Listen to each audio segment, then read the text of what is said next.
Hi everyone, it's John from What Up. Welcome back to another video. And tonight we're talking the latest episode of The Wheel of Time, episode 7 of season 3, Goldeneyes. So if you love The Wheel of Time as much as I do, if you're excited about season 3, or if you just want to keep up with all of the Wheel of Time news, and trust me folks, there is a ton of it out there right now, consider making us your home for Wheel of Time news, subscribe to the channel, like the video, and of course, tell all your friends, folks. Just a reminder to folks at home, two things. First, the first portion of this video will be completely spoiler-free. We'll give the episode a score, then we'll dive into spoilers and talk about specific examples. And the second thing is, when I do our reviews, the show lives or dies on its own merits. I do not take into changes from the source material in any way, shape, or form when I score an episode. So if it adds to the score or subtracts from the score, I don't count it. It doesn't really matter to me. When I review the episode, I review the episode as a show. It just kind of stands apart from the source material alone. I will not penalize or add to a review just because of changes or similarities to the source material. So there's that. Now, episode 7. So this season has yet to fail us in spectacle and substance. This particular episode was no exception when it came to fantastic writing. The writing in this episode, especially some of the moments in between characters, some of the moments in between groups of characters, has been phenomenal. The acting on screen matched the same energy as the writing.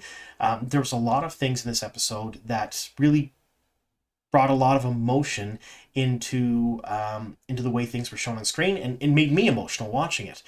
There were a couple of different aspects of this episode that really almost brought me to tears. And it takes a very powerful show and a very powerful moment in a show to do that to me. And this episode did that. Again, this episode was probably, in my opinion, the perfect blend of spectacle versus substance. I am a big substance type guy. I love the drama. I love the interpersonal moments. I love the character development, the plot development, the world development. That is what I enjoy about most shows I watch.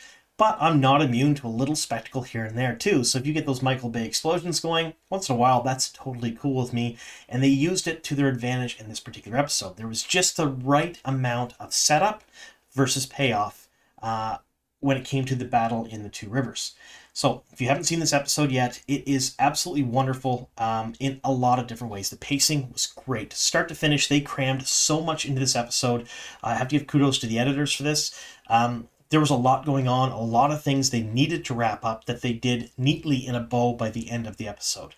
Not a second was wasted, and every single moment spent on screen for every single character felt like it needed to be there. There wasn't something I saw and went, we could do without that, or we need more of that. This episode was actually paced really, really, really well.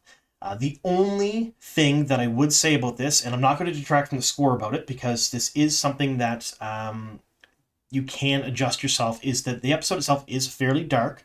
However, if you adjust your TV settings, which you kind of have to do to most modern shows that are on streaming services right now that shoot night episodes, you can get around that darkness and you can see things fairly well. Watching it on my phone didn't work out so well. Watching it on the big screen at home worked out really, really well. Same as on my computer screen.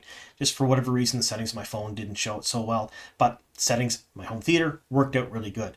So again, that's just a little aside. I didn't take away from the score in that because essentially that's every single modern streaming service show that does that. They shoot at night. It's going to be real dark. We're not talking Battle of Winterfell dark. We're talking just nighttime dark and a little hard to see. That can be corrected with some settings on your TV.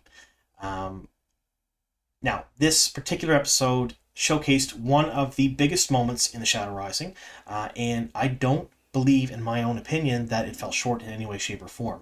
We got to see a lot of different things. Now, there were a lot of things that were truncated, a lot of things that were kind of moved around or changed, but I felt it enhanced the story and enhanced the story going forward rather than detracted from it. So this particular episode is another 10 for me. I have given this season multiple 10s so far, and this episode is no exception. Season 3 has been an absolute amazing season for the Wheel of Time. It has been probably the best fantasy TV that I've witnessed in a very long time. Now, when I watched episode 4, I had said at that time that that was the best episode of fantasy TV we've seen so far. If you go back to my video and you see that I've said that, I use the word so far for a reason, because episode 7 is just as good in a very, very different way. It brought a lot of things to light that I really needed to see on screen, and they did it in such a way that it was just kind of flawlessly executed in my opinion.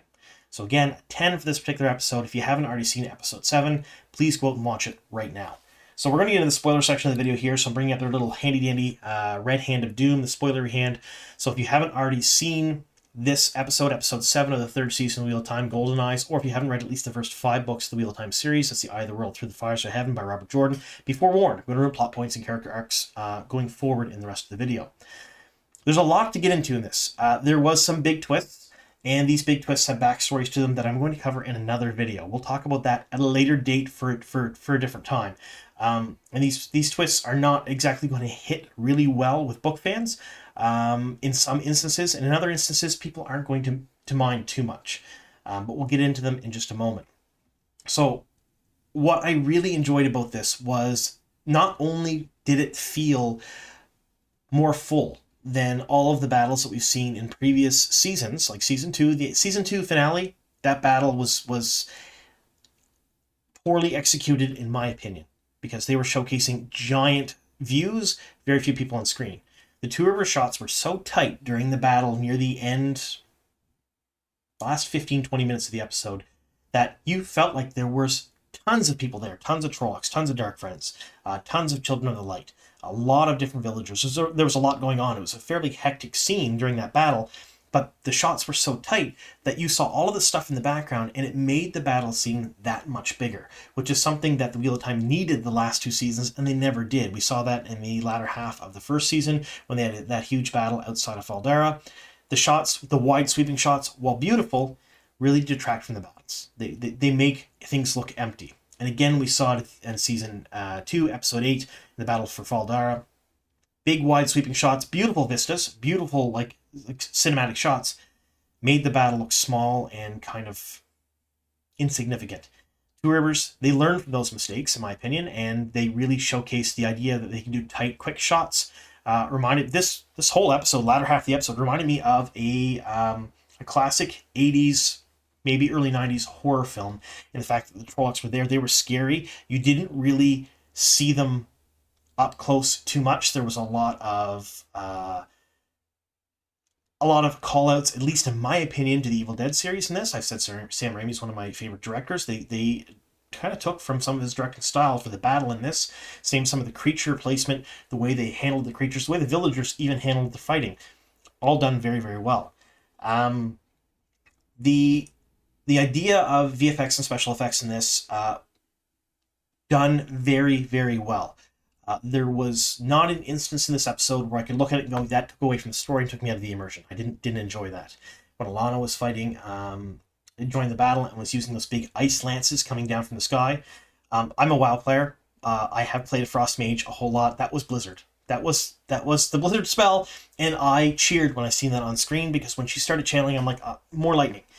That tends to be the go-to, especially for Aes Sedai, either throwing rocks around with air, maybe fire, maybe lightning. We don't see ice very often in any fantasy show.